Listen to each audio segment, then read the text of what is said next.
ఇటీవల కాలంలో మన ఖమ్మానికి చెందిన ఒక పాస్టర్ ఒక 2, 3 ఛానల్స్‌లో కూర్చొని హిందూ దేవుళ్ళ గురించి గాని, వాళ్ళ గురించి గాని ఇష్టారాజ్యంగా మాట్లాడటం, పెద్ద పెద్దగా గొంతు చించుకొని రంకెలేసుకుంటూ మాట్లాడటం. అలానే అతన్ని ఇంటర్వ్యూకి పిలిచి ఆ ఇంటర్వ్యూలు చేసే ఛానల్స్ గూడా ఆ యాంకర్‌లకి వాళ్ళకి ఎటువంటి నాలెడ్జ్ లేకపోవటం, వాడు చెప్పేది వినటం, అతనేది అరిస్తే అది. దీనికి ధీటుగా వాళ్ళు ఎదురు మాట్లాడటం గాని, అవి గాని చేయలేక ఎర్రి మొఖాలేసుకొని, ఇప్పుడు మనకేదన్నా విషయ పరిజ్ఞానం ఉండి అవతల వాళ్ళని ఏదన్నా అడగాలన్నా వాడు చెప్పినప్పుడు, మనం ఏదన్నా అవతల వాళ్ళని క్వెషన్ ఎయాలన్నా మనకేదన్నా తెలిసుండాలి ముందు. ఈ పూర్తిగా సంపూర్ణ అవగాహన లేకుండా కానీ ఆహ్, సూర్యుడి పేరు పెట్టుకున్న ఒక యాంకర్ అయితే మరీ దారుణంగా అతన్ని దారుణంగా కూర్చోబెట్టి, ఒక ప్రతి వారం రోజులకి ఒకసారి కూర్చోబెట్టటం. ఈ విధంగా ఇంటర్వ్యూ అని పేరుతో అతనితో హిందూ మతాన్ని తిట్టిచ్చటం. ఇతనికేమీ లేకుండా ఏం అడగాలి, అతను చెప్పిన దానికి మనం ఎట్లా రియాక్ట్ అవ్వాలి అనేది గూడా ఈ కుర్ర యాంకర్‌కి తెలియకపోవటం మన దరిద్రం. అలానే ఆ ఛానల్స్ యాజమాన్యం గూడా ఇవి భరిస్తూ ఇవి గూడా మనకు వ్యూస్ వస్తున్నాయి చాలు మనకి అనే దరిద్రంలో కొట్టుకొని ఎంతసేపటికి వ్యూస్ కావాలి మనకి తప్ప, నిజానిజాలు అసలు మనమే దగ్గరుండి వాడిని కూర్చోబెట్టి పిలిచి, ఈ రకంగా తిట్టిస్తున్నాము అనే ఇంగిత జ్ఞానం గూడా లేకుండా, వాడెవడో నోటికొచ్చినట్టు మాట్లాడినా, వీళ్ళు దాన్ని ప్రోత్సహిస్తూ నాకు పర్సనల్‌గా తెలుసు అతను ఈ ఈ యాంకర్‌లు ఇద్దరు ముగ్గురికి ప్రతిరోజు టచ్‌లో ఉండటము, ఫోన్‌లు చేయటము, వాళ్ళతో డిస్కషన్ చేయటము, మళ్ళీ ఇంటర్వ్యూలు వేరే ఛానల్స్‌కి తీసుకెళ్ళమంటము. వీళ్ళు గూడా అతన్ని రికమెండ్ చేసి తీసుకెళ్ళి కూర్చోబెట్టి హిందూయిజాన్ని తిట్టిచ్చటము. ఇలా రకరకాలుగా జరుగుతూ ఉంది. ఇప్పుడు అయితే ఈ మధ్యన ఈ యాంకర్ గారు అతన్ని ఖమ్మం నుంచి వస్తే ఇతనే షెల్టర్ ఇచ్చేలా కూర్చోబెట్టి, షెల్టర్ ఇచ్చి, అక్కడ ఉండటానికి దానికి వసతి ఏర్పాటు జేసి, అక్కడి నుంచి తీసుకెళ్ళి ఛానల్‌కి కూర్చోబెట్టి ఛానల్‌లో మన ఈ సనాతన ధర్మము వీటి గురించి మాట్లాడటం. భారతీయత హిందువుల్ని తిట్టుకోండి మీరు. హిందువుల్ని మీ ఇష్టం వచ్చినట్టు తిట్టుకోండి. ఇబ్బందేమి లేదు. ఎందుకంటే ఇక్కడెవడు హిందువులు లేరు గాబట్టి. ఎలా అంటే తను ఆ పాస్టరు చెప్పాడు. దశమ భాగాలు తీసుకొని ఆ దశమ భాగాలతో బతుకుతున్నా అంటే ప్రజల కష్టంలో వచ్చిన ఆ డబ్బుతో దానిలో ఒక 10% వాటా తీసుకొని అప్పనంగా ఏ పని లేకుండా ఖాళీగా తిని కూర్చొని ఇలా ఊర్లెమ్మట తిరుగుతూ ఛానల్స్ మన దౌర్భాగ్యులు పిలిచి కూర్చోబెట్టి అతన్ని ఇట్లా హిందూ మతం అని దేవుళ్ళని తిట్టించటం. మీరు హిందువులని ఏమన్నా తిట్టుకోండి. హిందువులు అనేవాడు ఇక్కడ ఎవడు లేడు. తనే చెప్పుకుంటున్నాడు. నేను హిందువునే. కేఏ పాల్ కూడా నేను హిందువుననే చెప్పాడు. నేను హిందువునే. ఇండియాలో ఉన్నా కాబట్టి అని అంటున్నాడు అతను. అసలు హిందూ అనే మాట దగ్గర నుంచి మనం అసలు ఈ మధ్య సనాతన ధర్మం అని కొత్తగా పెట్టారు. అసలు హిందువులు సింధు నది యువతల ఉన్నారు కాబట్టి ఆ సింధు నాగరికత ఉ ఉంది కాబట్టి ఆ సింధు నాగరికత నుంచి సింధు అని పలకటం రాక దాన్ని హిందూ అని అంటున్నారు కాబట్టి ఇక్కడ ఉండేవాళ్ళు హిందువులని ఈడు కొత్త లాజిక్ చెప్పాడు మనోడు. అసలు మిగతావన్నీ పలుకుతున్నప్పుడు మీరు మీకు అన్ని రకాల ఇవి ఇంగ్లీషు వర్డ్స్ గాని, ఇంకోటి గాని అన్ని రకాలుగా పలుకుతున్నప్పుడు, సింధు అనేది పలకటానికి ఏం మాయరోగం నాలుకేమన్నా చచ్చి పడిపోయిందా? సింధు అనేది పలకటం రాక హిందూ చేశారు దాన్ని. పలకటమే చాలా మందికి రానిది. అదే కష్టమైన ఒక అక్షరం. ఈజీ అక్షరాన్ని పలకటం మాని కష్టమైన అక్షరాన్ని పలికి సింధుని అది పలకటం రాక హిందూ అన్నారని వీడు కొత్త సూత్రం చెబుతున్నారు. ఇట్లాంటి ఎవరంటే అజ్ఞానులు. చదువు సంధ్య లేకుండా ఏదో 4 అక్కడ ఆ కోర్స్ ఏదో చేస్తారు. ఆళ్ళకి ఆ కోర్సులుంటాయి. ఆ కోర్సులు చేసుకొని దాని మీద బతుకుతూ ఇట్లా ఊరు మీద పడి ప్రచారం చేసుకుంటూ వాళ్ళ ప్రచారం వాడు చేసుకోక ఇట్లా వాడెవడో తిట్టాడు, వీడెవడో తిట్టాడు అంటే పర్సనల్‌గా వాడు తిడితే నువ్వు వాడిని పర్సనల్‌గా తిట్టుకోండి. వాడు మిమ్మల్ని పర్సనల్‌గా తిట్టుకోండి. అంతేగాని హిందూ దేవుళ్ళనో, ఇంకోటో, ఇంకోటో అనే పేరుతో తిట్టే అర్హత మీకు లేదు. కాబట్టి ఇది తెలుసుకోవాలి. అలానే హిందూ శబ్దం అనేది మాకు ఎక్కడ హిందువులలో ఇప్పుడు వీళ్ళు ఫీల్ అవుతున్న మా దౌర్భాగ్యం ఏందంటే, మేము హిందువులం అని చెప్పుకోవటమే ఇక్కడ తెలియని తనం. ఇంకోటి మనకి పురాణాల్లో గాని, భగవద్గీతలో గాని, భారతంలో గాని, రామాయణంలో గాని, ఉపనిషత్తుల్లో గాని ఎక్కడైనా గాని హిందూ పదం అనేది ఎక్కడ వాడబడలేదు. ఇక్కడ ఉండేవాళ్ళు ఎవరు హిందువులు కాదు. వీళ్ళు భారతీయులు. వాళ్ళ నాగరికత భారతీయత. వాళ్ళు వైదిక ధర్మాన్ని పాటించేవాళ్ళు. వైదిక ధర్మం అంటే వేద ప్రమాణమైన ధర్మం. దాన్ని పాటించేవాళ్ళు, వైదిక ధర్మాన్ని పాటించేవాళ్ళు ఇక్కడ వాళ్ళు.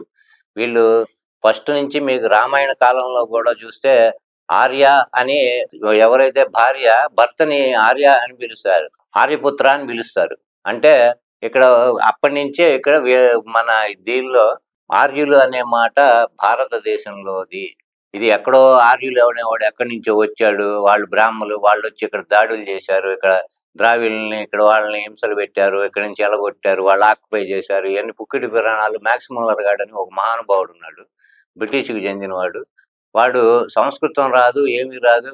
అతను రాసిన దాన్ని పట్టుకొని అదే ప్రామాణికంగా వీళ్ళు భావించి అందులో ఉన్నదే అంటే ఇప్పుడు నాకు కావాల్సినట్టు నేను రాసుకుంటా, ఇంకోటి కావాల్సినట్టు ఇంకోటి రాసుకుంటాడు.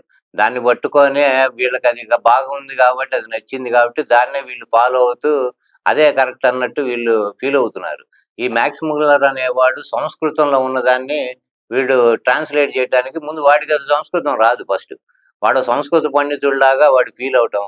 తర్వాత దాని నుంచి ఇక్కడ మన పురాణాలు గాని, వాటిని గాని, వీటిని గాని వాడి చరిత్రని ఇష్టరాజ్యంగా వాడు వక్రీకరించి ఇలా రాయటం వల్ల దాన్ని పట్టుకొని ఇటువంటి వాళ్ళంతా తాడు బొంగరం లేని ఎదవలంతా ఇండియాలో ఇక్కడ కూర్చొని, భారతదేశంలో కూర్చొని భారతీయత మీద, మన ధర్మం మీద వాళ్ళ అక్కసొంత వెళ్ళగక్కుంటూ పిచ్చ వాగుడు వాక్కుంటూ ఇట్లాంటి మన ఏమీ తెలియని ఛానల్స్‌లో కూర్చొని ఛానల్స్‌కి వాళ్ళకి బుద్ధి లేదు. ఆ యాంకరు పిలిచి వాడికి ఆతిథ్యం ఇచ్చి ఇలా వాడిని తీసుకొచ్చి మన దేవుళ్ళని తిట్టిచ్చే ఇటువంటి వెధవలు కూడా మనకి చాలా ఒక రకంగా కాళ్ళలో ముల్లు లాంటోళ్ళు వీళ్ళు. కాబట్టి ఇటువంటి వాళ్ళని కూడా మనం ఎంత తొందరగా నిర్మూలిస్తే అంత మంచిది. ఎందుకంటే వాడి విషయం అన్నా పరిజ్ఞానం పెంచుకున్న తర్వాతన్నా అతన్ని పిలిచి కూర్చోబెట్టి ధీటుగా సమాధానం చెప్పగలగటమో, అతను అడిగిన దాన్ని ఖండించమో చేయగలిగితే పిలవచ్చు గానీ, వ్యూస్ కోసం ఒక రకంగా ఇట్లాంటి చెత్తంతా పోగేసుకొని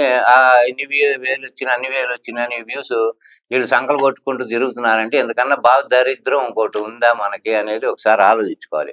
అలానే ఇప్పుడు సింపుల్‌గా ఇది అంటే నేను వరుసగా అతను ఏమేమి మాట్లాడతాడో దానికి తగ్గట్టు నేను వరుసగా చెప్తాను. ఒక సీరియల్‌గా దాన్ని నేను పార్ట్‌ల వైస్‌గా నేను చెప్తాను.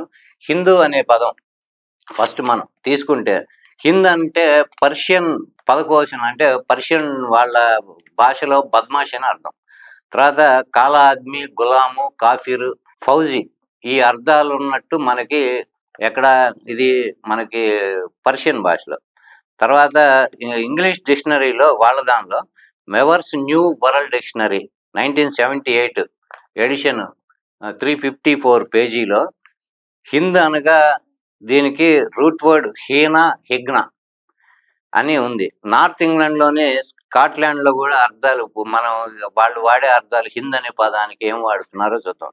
హింద్ అంటే స్కిల్డ్ ఫార్మ్ వర్కర్ అంటే పొలం పని చేసేవాడు లేకపోతే సేవకుడు, అతి సామాన్యమైన పొలం దున్నుకునే పనులు చేసేవాడు. తర్వాత రస్టిక్ అంటే లోక జ్ఞానం లేనివాడు అంటే నాగరికత లేనివాడు అన్నమాట. నాగరికత మనం ప్రపంచ దేశాలకి నాగరికత నేర్పించిన భారతదేశాన్ని ఉన్న వాళ్ళని నాగరికత లేని వాళ్ళు అనే ఉద్దేశంతో వీళ్ళు హింద్ అనే పదాన్ని వాడారు. తర్వాత పెజెంట్ అంటే యూరప్ దేశంలో, ఆసియాలో కూడా పొలం దున్నుకునే జాతికి చెందినవాడు అనే అర్థం. తర్వాత బూరిష్ అంటే లోక జ్ఞానం బొత్తిగా లేనివాడు, ఏమీ తెలియని మొద్దు. తర్వాత ఇగ్నోరెంట్ అంటే తెలివితేటలు లేనివాడు అని అర్థం. తర్వాత 1972లో ఇండియాలో ప్రింట్ అయిన ఆక్స్ఫోర్డ్ డిక్షనరీ 576 పేజీలో చెప్పబడిన అర్థం హింద్ అనగా పైన చెప్పినట్లు స్కాట్లాండ్లోను, ఉత్తర ఇంగ్లాండ్లో పొలం దున్నుకునేవాడు అనేది. ఇంకొకటి రస్టిక్ అంటే సంస్కారహీనుడు, బూరిష్ అంటే తెలివి లేని మొద్దు. 2 గుర్రాలు వాళ్ళు కాచుకుంటూ పొలం గట్టు మీద గుడిసేసుకొని కాపురం ఉండేవాళ్ళు అని అర్థం. ఈ విధంగా ఇంగ్లీష్ భాషలో హింద్ శబ్దానికి అతి నీచమైన అర్థాలు ఉన్నాయి. అట్లానే పూర్వపు హిందీ డిక్షనరీలో హిందూ అంటే బానిస అనే అర్థం ఉంది. అయితే ఇప్పుడు దేశంలో ప్రింట్ అయ్యే ఇంగ్లీషు, హిందీ, మన తెలుగు ఈ డిక్షనరీలో హిందూ అంటే హిందూ దేశస్థుడు అని మాత్రమే ఇక్కడ మనకి వాళ్ళు ఇచ్చింది ఉంది. తర్వాత ఈ మనకి నెక్స్ట్ దానికి ముందుకెళ్తే మనం వీళ్ళు మొఘలాయులు ఈ ముస్లిమ్స్ రాజ్యపాలన చేసిన టైంలో వాళ్ళు మనతో ఈ ప్రజలు ఈ భారతీయుల చేత వివిధ రకములైన నీచమైన కార్యక్రమాలు చేయించుకుంటూ వాళ్ళని మీరు హిందువులు అని పిలిచేవాళ్ళు. తర్వాత రాజ్యానికి వచ్చిన బ్రిటిషు వాళ్ళ రాజ్యంలో అన్ని రకాల రాజపత్రాల్లో గాని, స్కూళ్ళల్లో గాని, ఆఫీసుల్లో వివిధ రకములైన దస్తావేజుల్లో జాతి ఏంటి అనేది ఒక కాలం పెట్టి దానిలో హిందూ అని మనోళ్ళతో వాళ్ళే రాయించేవాళ్ళు. ఈనాటికి అప్పుడు ఆ అలవాటైనది ఈ రోజుకి ఆ బానిస మనస్తత్వం మన వాళ్ళు అట్లా గూడు కట్టుకుపోయి అప్పటినుంచి ఆ కాలంలోనే రిలీజియన్ చోట హిందూ, హిందూ అని రాసుకుంటూ మనం రావటం. ఇది అసలు ఎంత దారుణమైన పరిస్థితి అంటే మొదట్లో వాళ్ళు బలవంతంగా రాయించేవాళ్ళు. హిందువు అని రిలీజియన్ దాని చోట హిందూ అనేది వాళ్ళు బ్రిటిష్ వాళ్ళ టైంలో బలవంతంగా రాయించేవాళ్ళు.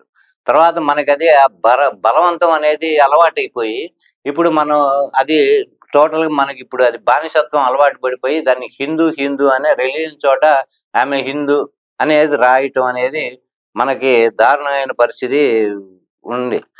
తర్వాత హిందూ అనే శబ్దం ఎక్కడ ప్రాచీన భాషలో గాని, మన పురాణాల్లో గాని, వేదాల్లో గాని ఎక్కడ హిందూ అనే పదము లేనే లేదు. ఇవా ఇటీవల కొంచెం ఒక 40 ఏళ్ల క్రితం సంస్కృత వాచస్పత్యం అనే ఓ పెద్ద నిఘంటువులో మాత్రం ఇది 1962లో కాశీలోని చౌకంబ సంస్కృత పుస్తక ముద్రాలయం వాళ్ళు ముద్రించింది. దానిలో ఆరో భాగంలో 5427వ పేజీలో హిందూ అనే పదం ఉంది. దీని అర్థం జాతి భేదే అని మాత్రమే వాళ్ళు రాసి వదిలేశారు. అంతే తప్ప హిందూ అంటే భారతీయుడని గాని, పవిత్రుడని గాని, ఇంకోటి గాని ఎక్కడ వాళ్ళు ఏ అర్థం రాయలేదు. తర్వాత ఈ హిందూ శబ్దం మనకి అలవాటైపోయి ఇప్పుడు ఇటువంటి వెధవలందరూ వచ్చి హిందూ, హిందూ అనే మాటని పలుకుతున్నారంటే వాడు ఒక రకంగా మనకి బ్రిటిష్ వాళ్ళు చేసిన ఈ దౌర్భాగ్యమైన పని వల్ల మనం ఇంకా బానిసత్వంలో బతుకుతున్నాము. మ్యాక్స్ ముల్లర్, మెకాలే లాంటి వెధవలు చేసిన పనికి మన విద్యా వ్యవస్థ ఈ రోజుకి దరిద్రమైపోయి వాళ్ళ వాళ్ళు ఏదైతే రాశారో ఇప్పుడు మనధర్మ శాస్త్రం ఉంది. మనధర్మ శాస్త్రం అనేది మ్యాక్స్ ముల్లరు వాడు ట్రాన్స్లేట్ చేశాడు. వాడికి సంస్కృతమే రాదు. మనధర్మ శాస్త్రంలో 12 అధ్యాయాలు ఇంతింత బుక్స్ ఉంటాయి అవి. వాడు అన్నీ ఏదో చదివినట్టు అందులో అన్ని నీచమైన కృత్యాలున్నాయి, చాలా పాపాలున్నాయి, దారుణాలున్నాయి. మనధర్మ శాస్త్రం అని రాస్తాడు. వాడు రాసిందే వీళ్ళకి ప్రామాణికం. ఈవెన్ దో అంబేద్కర్ కూడా మనధర్మ శాస్త్రాన్ని వ్యతిరేకించాడు. ఇది నీచమైన బుక్ అని, అదని, ఇదని హిందువులు అవలంబించే మనధర్మ శాస్త్రంని వ్యతిరేకించాడు. తనేదో వాటిలో రాసుకున్నాడు. అంబేద్కర్ సంస్కృతం కూడా రాదు. అంబేద్కర్ మరి ఏ భాషలో మనధర్మ శాస్త్రం చదివాడు అనేది కూడా ఒకసారి అందరూ ఆలోచించుకోవాలి. అంబేద్కర్ సంస్కృతం రాదు, మనధర్మ శాస్త్రం చదివాడు. మ్యాక్స్ ముల్లర్‌కి సంస్కృతం రాదు. వాడు మనధర్మ శాస్త్రాన్ని ట్రాన్స్లేట్ చేశాడు. ఆ ట్రాన్స్లేట్ చేసిన దాన్ని ఈ అంబేద్కర్ గాని, ఇప్పుడున్న సోకాల్డ్ సెక్యులర్ గాళ్ళు గాని, ఇప్పుడున్న మతోన్మాదులు గాని వీళ్ళందరూ ఆ మనుధర్మ శాస్త్రం పట్టుకొని దానిలో ఇది ఉంది, ఆ తప్పుంది, ఈ తప్పుంది అంటున్నారు. కానీ అసలు మనధర్మ శాస్త్రం అనేది ఎక్కడ వీళ్ళు చదివింది కాదు. వీళ్ళకి దానిలో సున్నా నాలెడ్జి. వీళ్ళకి ఎటువంటి ఇది లేదు. దానిలో ఒక్క అక్షరం ముక్క కూడా వీళ్ళకి ఆ జ్ఞానం లేదు. కాబట్టి ఇక నుంచి నేను మీకు దీని మీద టాపిక్ నేను కంటిన్యూ చేస్తాను.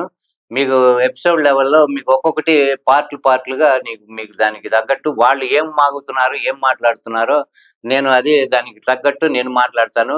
నన్ను కూడా ఇప్పుడు ఇందాక మనం చెప్పుకున్న కుర్ర యాంకరు నన్ను అతనితో డిబేట్‌కి కూడా రమ్మని పిలవటం జరిగింది. కానీ వెధవలతో కూర్చొని మాట్లాడి నా స్థాయిని, మన భారతీయత, మనకున్న పరువు, మనకున్న విలువల్ని ఒక వెధవ దగ్గర నేను మాట్లాడి దాన్ని దిగజార్చుకోదలుచుకోలేదు. కాబట్టి నా వీడియోనే వాడికి సమాధానము. వాడు దాన్ని బట్టి ఏం మాట్లాడతాడో మాట్లాడుకోవచ్చు. నేను దీనిలో ఇక్కడి నుంచి కంటిన్యూగా నేను దాన్ని టాపిక్ చేస్తాను. జై హింద్.